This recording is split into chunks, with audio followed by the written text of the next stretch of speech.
The Whistler.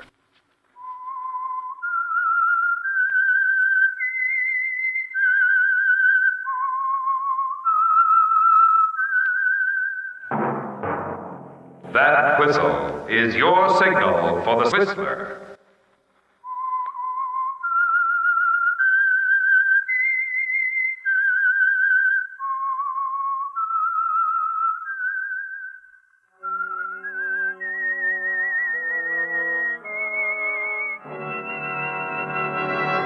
I am the Whistler, and I know many things, for I walk by night. I know many strange tales hidden in the hearts of men and women who have stepped into the shadows. Yes, I know the nameless terrors of which they dare not speak. Yes, friends, it's time for the Whistler, rated tops in popularity for a longer period of time than any other West Coast program in radio history. And now the Whistler's strange story, The Lovely Look.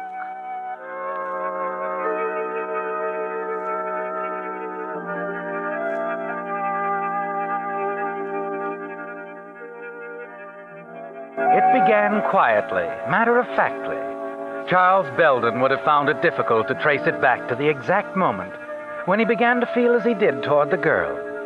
Certainly it wasn't love at first sight. Somehow he could still tell himself that he was beyond that sort of thing. That as a respectable married man and the competent manager of the London importing firm, founded by his wife's father, he'd accomplished a certain reputation. But he did remember the first time they met, some of the words they spoke, the way she looked at him. It was a Sunday morning, cold, unpleasant, the familiar half-fog shrouding the house.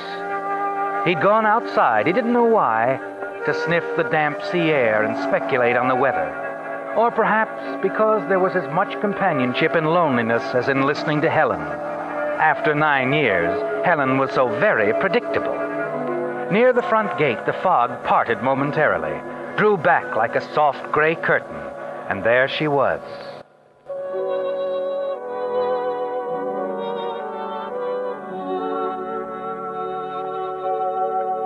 She came walking up the road, hesitated as you discovered one another, silently, and then... Hello. Well, hello. I'm sorry, but I've been walking forever, it seems. I wonder if you could direct me. I'm trying to find the Belden residence. Really? And now that you've found it... Have I? I'm Charles Belden. Oh, Mr. Belden, of course you don't know me, but I came in response to the ad. Ad? In the London Courier, perhaps Mrs. Belden placed it, regarding a housekeeper. Oh, yes. You didn't write her, talk to her on the telephone? No, I thought it best to meet her, talk to her in person. I understand you've a problem because of the distance. Quite a problem, yes. Matter of fact, we haven't been able to persuade anyone to stay very long. However, I think it's best that I talk to Mrs. Belden? Yes, that's it. More in her province, you know. Come along, I believe she's back from her morning stroll. Daily ritual with her, you know. Here, I'll take your cake. Oh, you're very kind, Mr. Belden. Not at all.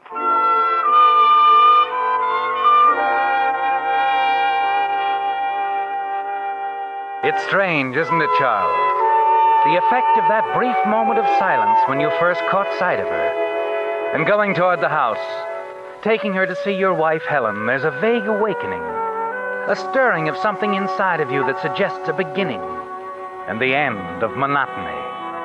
And a few minutes later, you find yourself oddly interested in the outcome of Helen's questioning. Laurie. The interview with... Laurie Edgley. I read of your need in the Courier. I'd rather you had written us, Laurie, or called. Does it matter, Helen? It was thoughtless of me, I know. And I should have thought of references, but if you've no one else in mind, I'd be very happy to work for you. We haven't, have we, Helen? No. However, I'd appreciate a few days' trial, Mrs. Belden. And if you didn't think me efficient... What do you say, Helen? I think Laurie's trying to be fair. Of course, it's up to you. Yes. Very well, we'll try it for a week. Oh, thank you, ma'am. And you, Mr. Belden. Not at all. We've waited some time now. A week can't make much difference. Except that you might not like us. Oh, I don't think that's fair. We'll discuss it later, Laurie. Come along, I'll show you where you'll stay. Yes, ma'am.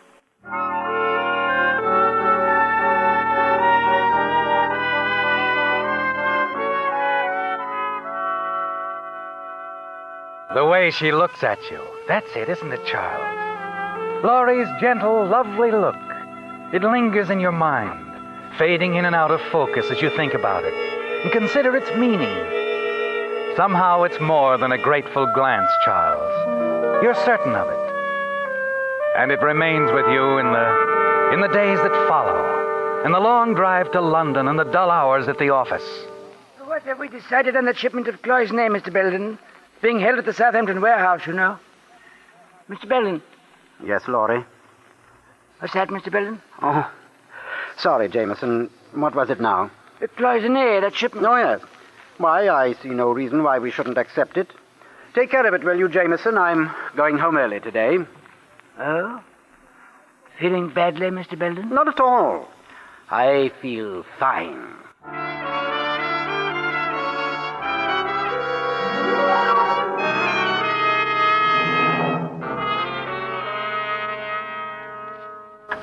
Charles, in here. What is it, Helen? Close the door. Charles, that young woman, we've got to get rid of her. Laurie, isn't she satisfactory? Oh, as a housekeeper, she's excellent. Well, then I don't understand. It happened early this afternoon. Oh, Charles, it upset me. So Mrs. Wilton drove up from the village. Oh, that busybody. She came to discuss the elections at the club. You know I'm running for the presidency, and I'm counting on her support to put me All right. What happened? Well, Laurie didn't answer the door. I finally had to do it myself. Is that all? Helen, the girl simply hasn't caught on to the routine of things. It isn't that I'm trying to tell you. I spoke to her when Mrs. Wilton had gone. Charles, she asked if she did everything else to our satisfaction, would we mind if she didn't answer the door or take telephone calls? What? Exactly my reaction. Naturally, I demanded an explanation. Well, did she give one? It isn't satisfactory. Not to me, Charles. What did she tell you? A wild tale. Something about coming out here to get away from someone. Oh? A man. He's in love with her. She professes to be terrified of him. Says that he's threatened to kill her. And you don't believe her? Believe her? Well, there's more to it than that. The girl's a fugitive, Charles. Something of the sort. I wonder. Wonder? Yes, she seems so gentle, Helen, so harmless and gentle, and we've had so much trouble getting anyone to stay. You mean you don't think we should do anything about it? Well, if you insist, I'll talk to her. But you're not at all alarmed about leaving me way out here alone with her. Charles, I'll never understand you. You're careless of me, thoughtless, disinterested in everything. Even my father's company. Helen, please don't speak that. You're going to talk to that girl. Charles, dismiss her. Tonight. She just doesn't seem to... Oh, I'm sorry. It's all right, Laurie. Come in. I'm going to bed, Charles. Good night. Good night, Mrs. Belden. Laurie. Yes, Mr. Belden. Laurie, we've just been talking, and, Yes. Mrs. Belden, told me how well you did your work today, and it's all right, Laurie. I'll get that. You don't have to answer the phones or the front door, ever. And you're going to be all right. Right here. Oh, thank you, Mr. Belden. Thank you very much.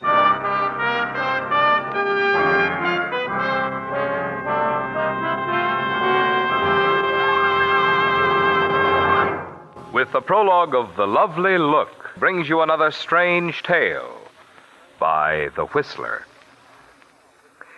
And now back to The Whistler.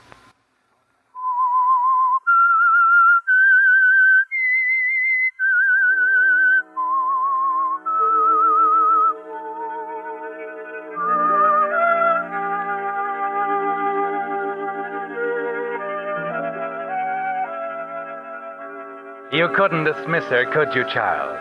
Couldn't carry out Helen's demands, no. Because everything she'd said, all her complaints, demands, were swept away when Laurie looked at you. Her soft eyes wide and pleading, and somehow you found the strength to stand up for her, and later to stand up to Helen, as you knew you must. You said a week, Helen. Surely you can give the girl that much time. I can't understand why you're so interested in a servant, Charles. She's not exactly a servant. She needs help, I tell you. Something or someone to cling to. And since we need her, why not give her a chance? You managed to convince Helen, didn't you? Temporarily win her over to your way of thinking, and Laurie stays on. But week after week, the contest between you and Helen is renewed. And her patience is reaching the breaking point. But it doesn't seem to matter, does it? Because you know that Laurie understands. And all the time, the strange, unspoken bond between you is increased. As she attends to your every wish, hangs on every word you say, you wonder how long it will go on, where it will lead. Then the answer finally comes in a phone call to your office. Mrs. Belden calling, sir. Go ahead. Yes, Helen? Charles, I want you to drop around to the employment agency sometime today and see about another housekeeper. Another... Helen, what do you mean? What's the matter with Laurie? I can't stand it any longer. I won't have Laurie around another minute. I've discharged her. What? I'm just not satisfied with this arrangement at all. But Helen... Really, Charles, I don't care to discuss it any further, nor have I the time. I'm due at the club in half an hour. The elections, you know. Helen, will you listen to me? It's no use, Charles. I've made up my mind. I've told Laurie she can stay just one more week, and that's all. For a moment, you sit there, stunned, and then slowly replace the receiver. And as you sit back, trying to think it out, something Helen has said many times passes through your mind. I can't understand why you're so interested in a servant, Charles. Helen called her a servant. You know now, you've known for many, many weeks that she's far more than that, isn't she? She's everything to you, Charles. And just as she has tried to tell you with every action, every look, you suddenly feel the urge to tell her.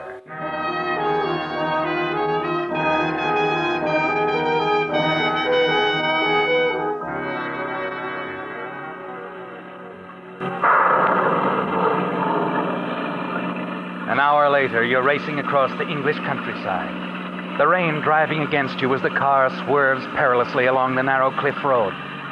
Finally, you swing into the driveway, hurry up the steps into the house. Laurie! Laurie! Then you hear it. The movement in the kitchen. You hurry down the hall and catch sight of her. The thunder drowns your voice. She doesn't hear. You move across the kitchen and touch her arm, gently. Oh, Laurie, I'm sorry. I didn't mean to startle you. Mr. Belden. No, it's quite all right. It was silly of me to. But I always think it might be him. I know.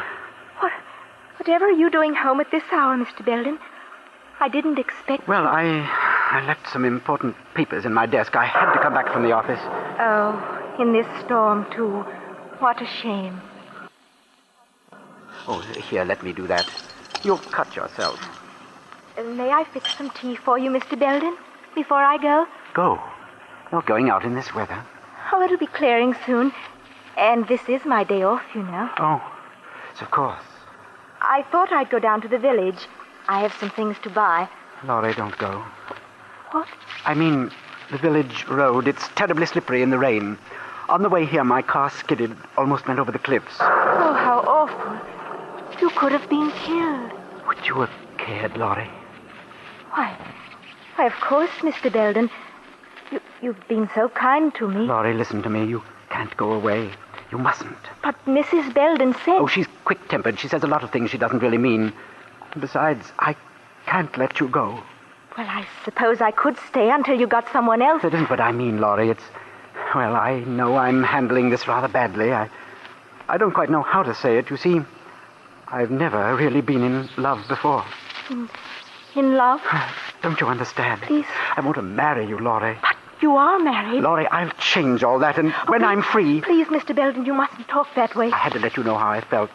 And now that you do, well, I don't expect an answer right away. I hope you'll want to think about it a little.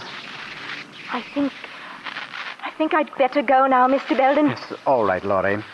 But you will think it over, won't you?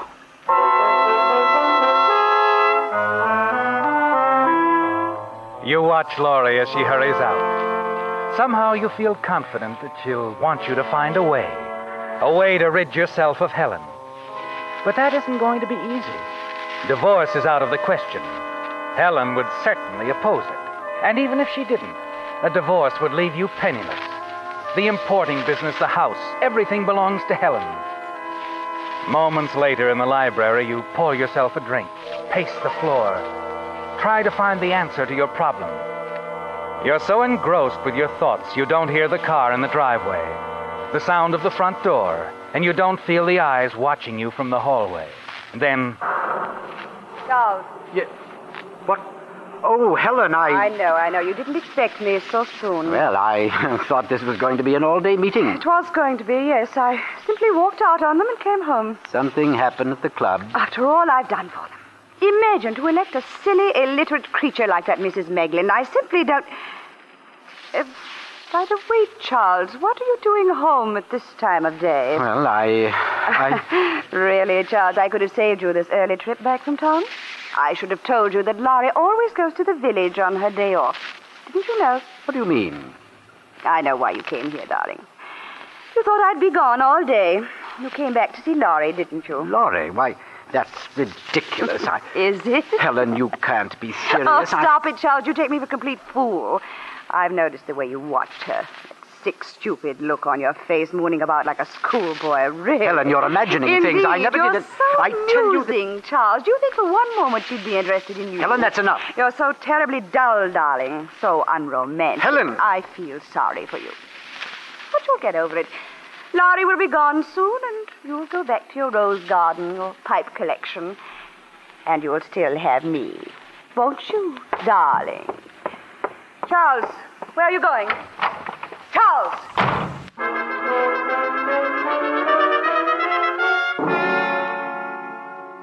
As you hurry out of the house to your car, the rage within you gradually subsides. For an instant back there in the library, you thought you could have killed her, and you wonder why you didn't. That would have solved everything.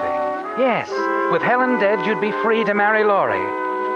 Suddenly, as you drive toward the village, the answer to your problem becomes quite clear. And you find yourself thinking of murder, Helen's murder, and you're still thinking minutes later as you stop in the village and enter the tobacco shop. Morning, Mr. Belden. Good morning, Matthew.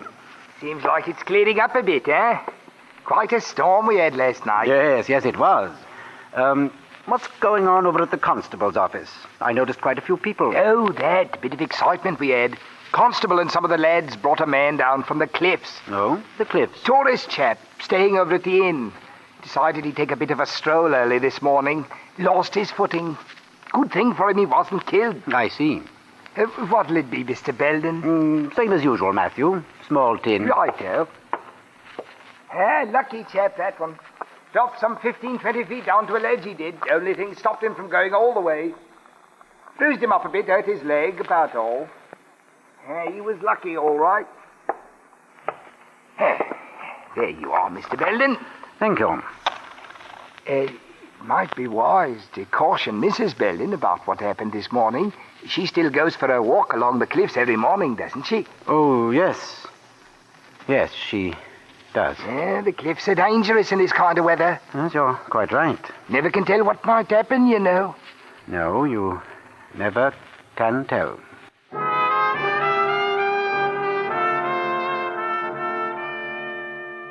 That's it, isn't it, Charles? An accident on the cliffs, and you'll be free. The villagers all know of Helen's daily walks along the cliffs. Know how dangerous the cliffs can be during the rainy season. It's perfect, isn't it? Yes. And you have the rest of the day to think it over, to make your plans. Late that evening, when you return to the house, Helen is already retired, and you hurry to find Laurie. You've got to know what her answer is before you make your next move.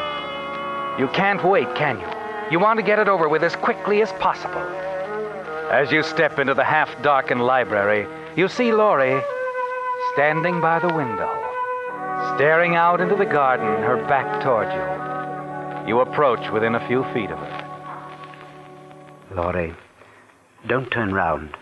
Don't say anything. Just listen to me. I've found a way to be free of Helen. But first I've got to know how you feel. I've got to know if you want me to go ahead with it. Now, listen, Laurie. This is very important. You'll not be implicated. You don't have to answer me. You don't have to say a thing, Laurie, unless unless you want to stop me. Shall I go ahead with it? All right, darling. I'll do it.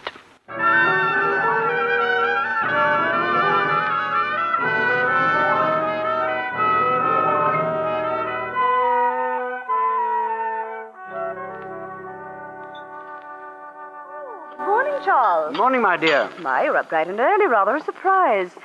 We haven't had breakfast together in ages. Yes, I wanted to catch you before you left the house.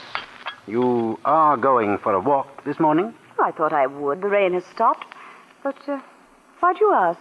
Helen, well, it might sound odd to you. Helen, early in our marriage, we used to go for walks together. It seemed to me that we were able to talk out so many things. That's true, Charles, but... I was wondering, couldn't I walk along with you now, this morning? Why, of course, Charles. But what about the office? Don't you have Oh, it can wait, Helen. We're more important. Yes. Yes, we are. Charles, I'd enjoy having you go with me. We'll walk along the cliffs, like we did before. I'll get my coat. And, Charles, Yes? I'm glad you thought of this. Good. I think it'll settle a lot of things, Helen, for both of us.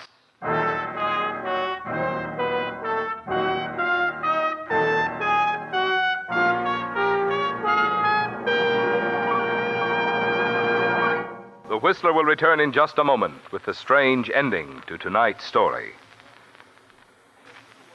And now back to the Whistler.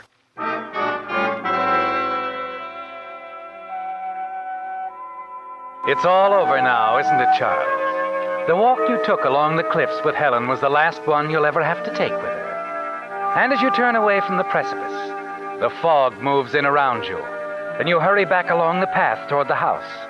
You're anxious to see Laurie again, talk to her, gain the reassurance that sweeps over you every time she looks at you. There's magic in those moments, isn't there, Charles? An enchantment and beauty that cannot be denied. And after the weeks of waiting, you've settled it finally. And Laurie need never leave the house that will now be yours. Laurie! Oh, there you are. Oh, is something wrong? No, Laurie. It's over. Exactly as I said. Over? It'll seem like an accident, Laurie.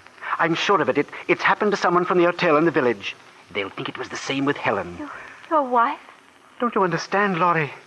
Helen's dead. If they come round, just tell them we missed her this morning. Thought she'd gone for a walk. You've killed her. Laurie. No, don't come near me. Don't touch me. Laurie! She turns, hurries away. You take a few steps after her, then stop. It's the shock, isn't it, Charles? You can feel it yourself now. The realization of what you've done. But you'll be all right, and so will Laurie. You wonder if you should go on to the office, give her time to think. And then suddenly you hear the sound of Helen's car from the drive and rush to the window. Laurie, driving toward the village. Good Lord.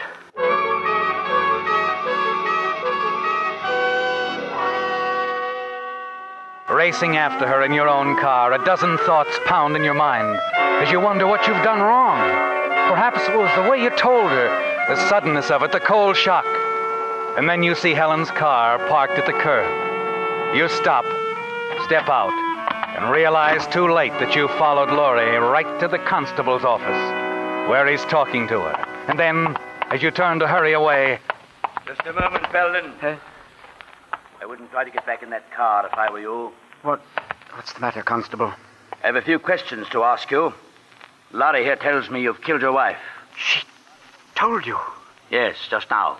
But she was in on it herself. She knew I was going to do it. I told her and she didn't stop me. No, that's not true. But, Laurie, last night in the library, you were standing by the window, looking out into the garden. Library? Last night? Why, I didn't even see you. But you heard me, Laurie. You must have. Just a moment, Belden. If Laurie says she didn't see you, she couldn't have heard you. What? Don't you understand? That's why I couldn't answer the doorbell, the telephone. That's why I made up that story of the man who was supposed to be threatening me. Belden, haven't you ever noticed the way Laurie looks at you? Yes. A lovely look. She has a good reason for that look. You see, Laurie can't hear. When she looks at you like that, she's reading your lips.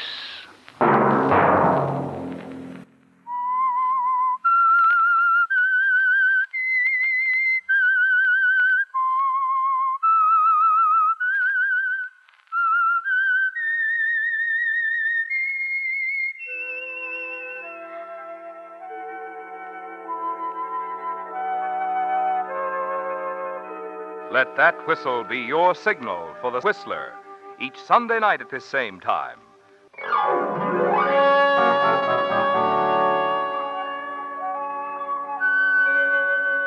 Featured in tonight's story were John Hoyt, Laurette Philbrandt, and Mary Lansing.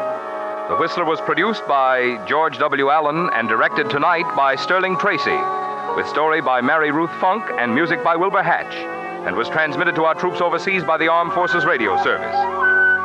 Remember at the same time next Sunday, another strange tale by The Whistler. Marvin Miller speaking. This is CBS, the Columbia Broadcasting System.